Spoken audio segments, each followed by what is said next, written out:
What's good? It's your boy Jay. That's me. Hello and welcome, one and all. We are going to dive into Monday Night Raw from February the 3rd, 2025. A pretty okay show for the most part. We are officially on the road to WrestleMania. This was an okay Raw. It was not that bad. Now, were there some bad segments? Absolutely. And we'll talk about those. But overall, this was one of the stronger Monday Night Raws that we've gotten so far for the new year. Because the Raws in January were not that good. Even the Raw even the debut on Netflix was not that good. It was okay, but it wasn't, all right. So we kick the show off with main event Jey Uso. He gets a really good reaction. He yeets with the crowd for a good 5 minutes. He's out of breath. The crowd continues to yeet. So chants of "You Deserve It" break out pretty loudly. Jey is very emotional. And he listens to the crowd. So Jey Uso then removes his sunglasses and he looks at the people. So a Jey Uso chant breaks out. So everyone still continues to give him a standing ovation and they continue to yeet. Then Jey gets to the mic and says, "Thank you guys for that." Jey Uso says he doesn't know what to say. The crowd chants yeet, and then he says, besides that, Jey wants to talk and rap. He came into the game almost 15 years ago. He tried to make a good living with his twin brother while carrying their family legacy. They did it, and it was cool. Then you get the pandemic era with his cousins and the bloodline. Those are some good chapters in his career. He was scared and unconfident in his ability to be a singles competitor. Jey Uso admits he didn't have it, but coming out here tonight, he's got it now. So Jey says he worked really hard to get to this spot in this position. Jey got here because of the people. He thanks everybody from his heart, from his family, who's been with him every single week. So Jey Uso begins to tear up. He says because of them, he is the 2025 Royal Rumble winner. Yeet. And he's going to main event WrestleMania. And it's just going to be him, Uso. So Gunther, my bad. I apologize for that.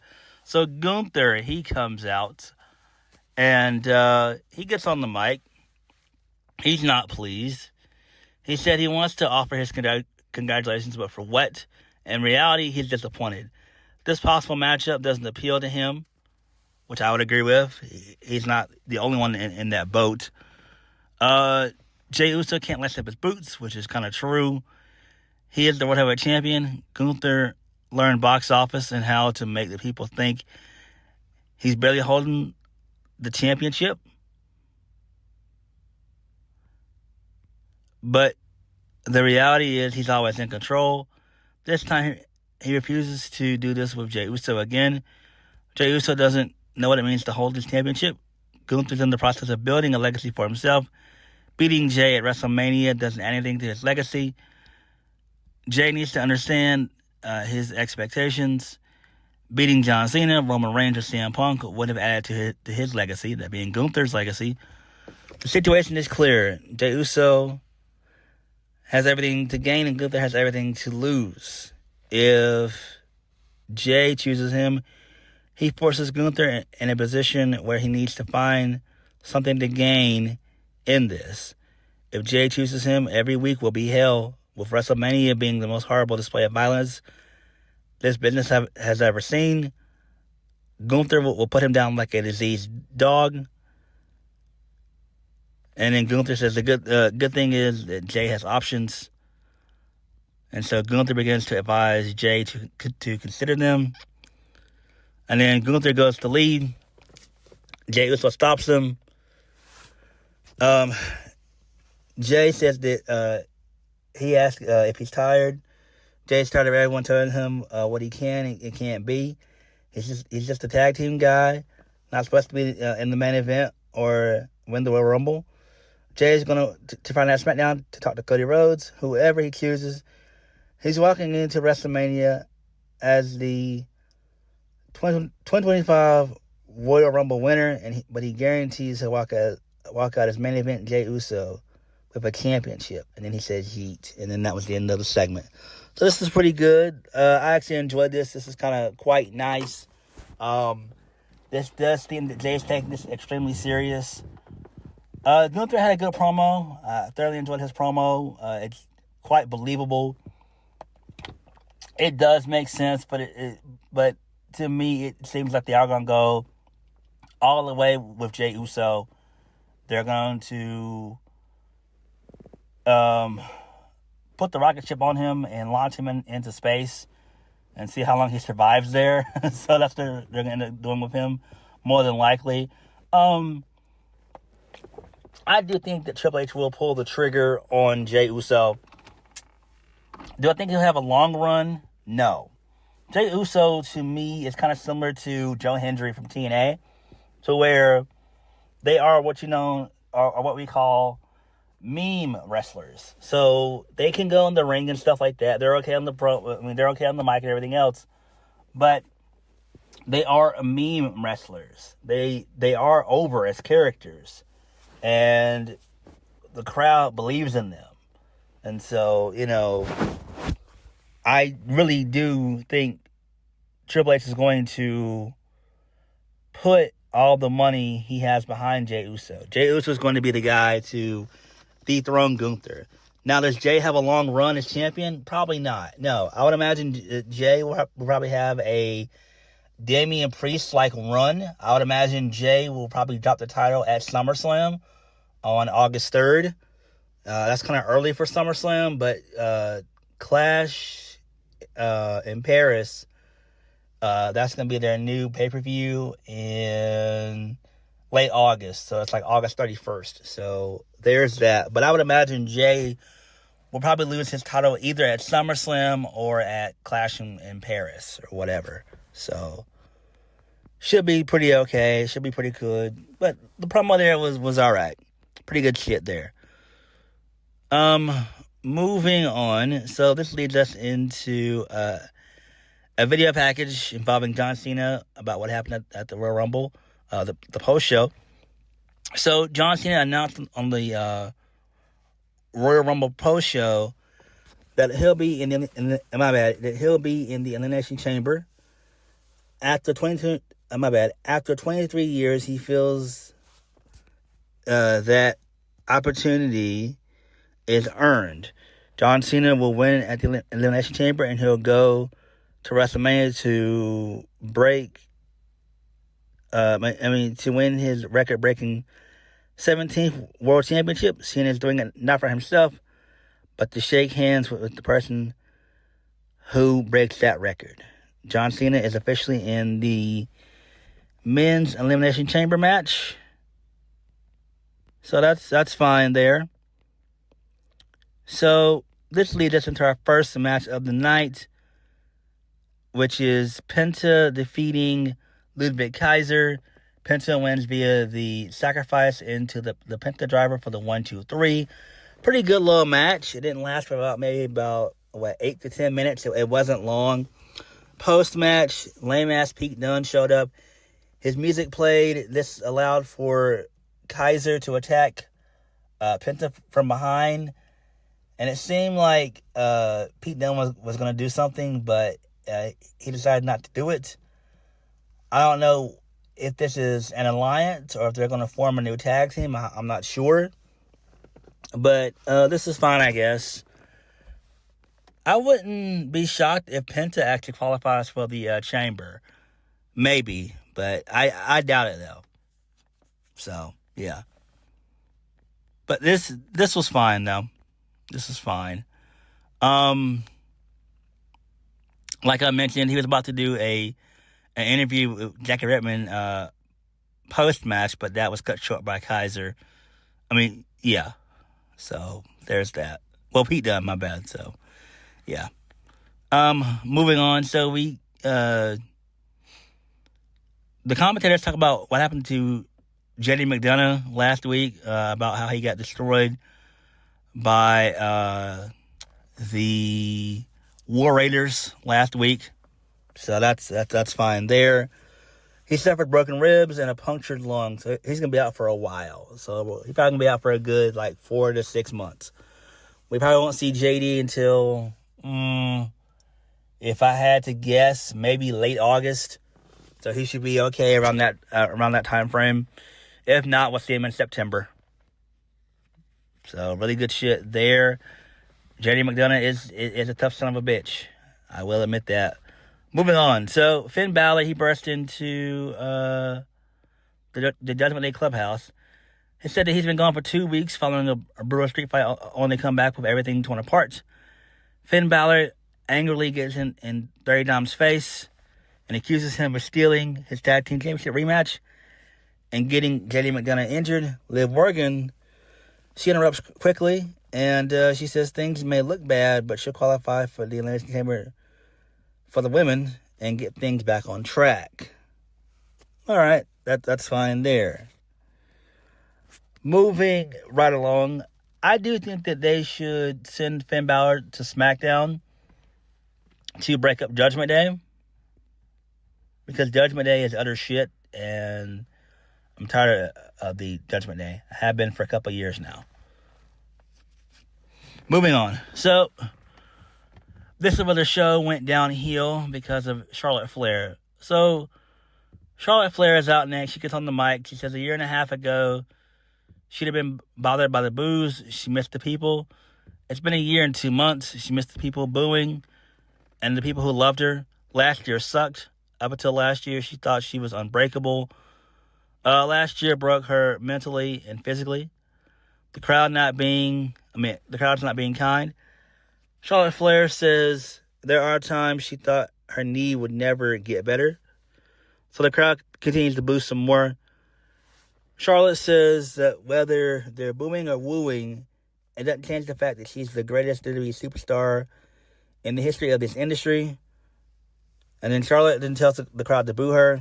This is her passion. She wants to be the very best in the ring. When she was able to walk that aisle and punch her ticket to WrestleMania, she knew she was. So Rhea comes out to a really good reaction. So her and Charlotte have a little stare down real quick. So Charlotte says that she was trying to have a moment with Cleveland, Ohio. Rhea says that this is her show. Now that there's a possibility that they'll go to war again. When you go to war with somebody, that's when you respect them the most. Ripley does respect Charlotte Flair. Ripley asked Flair to pick her. The last time they faced each other at WrestleMania, Ripley beat her. Charlotte then admits that my bad. Charlotte admits that happened, but she reminds Rhea that she beat her the first time they faced at WrestleMania. This is during the pandemic, and their second match was WrestleMania, I think 39. Yep, WrestleMania 39 was their last match. So yeah, so they are 1-1. So Rhea said she was a kid just back then, which she was. She was only 24, 25 at the oldest. I mean at best. Charlotte says she has nothing to do. My bad. Charlotte says she has nothing but time. She'll go to NXT to see if Julia inspires her. Then she'll go to SmackDown on Friday to see if Tiffany Stratton inspires her. Charlotte wants to feel inspired. Rhea jumped the gun and she was impatient. Rhea shows Flair that she's just still a kid. Flair says she'll see her next week. Rhea says that she does not respect her. That Charlotte does not respect her the way Rhea respects her. So Rhea then begged Charlotte to pick her. so she can beat the respect into her, and then that was it. This was fine, I guess, but Charlotte sucks, all right? She's awful as fuck on the mic. Charlotte's been in WWE for the last, 13 years, basically, and she has not learned how to cut a proper promo. She's boring. She's monotoned. And she's just not good at her job at all. She has been a failure. And that's just being honest. She's only gotten there because of nepotism, and that is it. Anywhere else, Charlotte would probably be in the middle of the card. She'd be probably like an upper mid-carder. For example, if Charlotte was in AEW right now, she wouldn't get the world title on her, but for maybe about a couple months. Maybe. I don't know. It all depends on how Tony Khan would feel. But if Charlotte was in AEW, I guarantee you she probably would be TBS champion. Maybe a 1 or 2 time AEW Women's World Champion if she was in AEW. But this was not good from Charlotte's perspective. I didn't like it. Number one, why are you mentioning going to NXT? Jey Uso, when he cut his promo earlier on in the night, he didn't mention Obafemi in the promo. He didn't mention NXT. So why the hell is Charlotte Flair doing it? That's dumb. I hate when they do stuff like that. Why are you mentioning NXT? If NXT is supposed to be your developmental, which it is, your developmental / third brand, why are you having Charlotte mention Julia and Jay not mentioning Obafemi? It's weird to me. It makes no fucking sense at all. I don't know. It is what it is, though. We all know that this is going to lead to Charlotte and Rhea, because that to me makes the most sense. If Chelsea Stratton does lose her championship, it'll probably be around SummerSlam. Again, she just got the title, so do you want her to have it for 2 months and then lose it? Because she would be a transitional champion. I don't fucking know, but we'll have to wait and see how stuff plays out. Moving on. So Jackie Redmond, she's interviewing Sami Zayn backstage. So she says Sami Zayn had a rough Royal Rumble when his friend Jey Uso eliminated him. Now he's facing CM Punk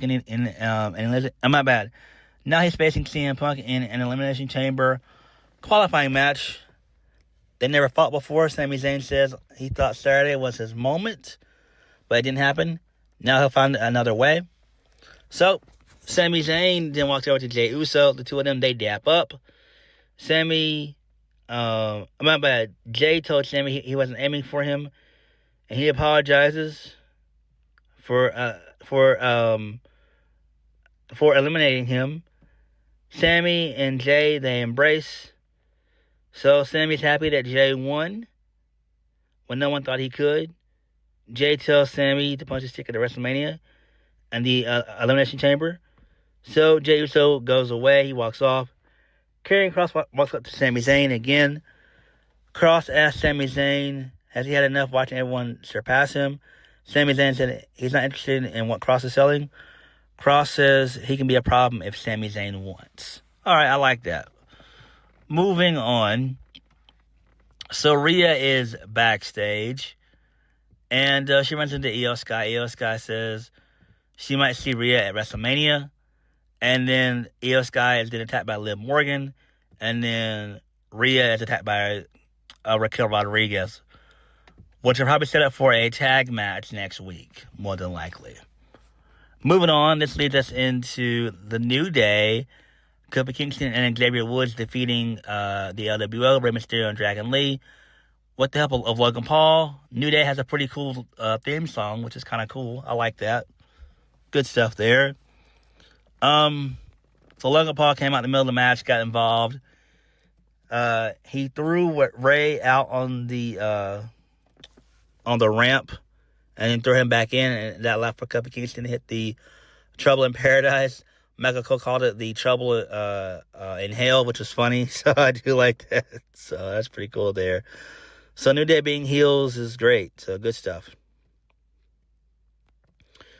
So this leads us into Kathy Kelly being backstage with CM Punk. CM Punk says the silver lining of him not winning the Royal Rumble is that Roman Reigns and Seth Rollins didn't either. Punk apologizes to Sami Zayn because he'll beat him. The pressure is on, but he always rises to the occasion. So there were some production issues with Netflix. I thought it was me, but it wasn't just me. So that's not good. And this happened like 3 or 4 times throughout the show. So they need to work on that. That's not good. That is not good. Because that really pissed me off a little bit. Moving on. So Io Sky is walking gingerly backstage after she was attacked by Liv Morgan. So Pure Fusion Collective, they show up. They watch her. And then they admit they took out Kairi Sane months ago. So there's that. Moving on. So Bayley Bayley and Lyra Valkyria. They're shown in the crowd for whatever reason, so they're at ringside. All right. So Liv Morgan qualifies for the women's Elimination Chamber by defeating Io Sky with the help of with the help of Rhea Ripley, who came down. She accidentally decked Liv in front of the ref. The ref DQs her, and so there's that. So Rhea's pissed off by what happened, and then Io Sky yells at her, and then that was it. All right, this makes sense. Moving on.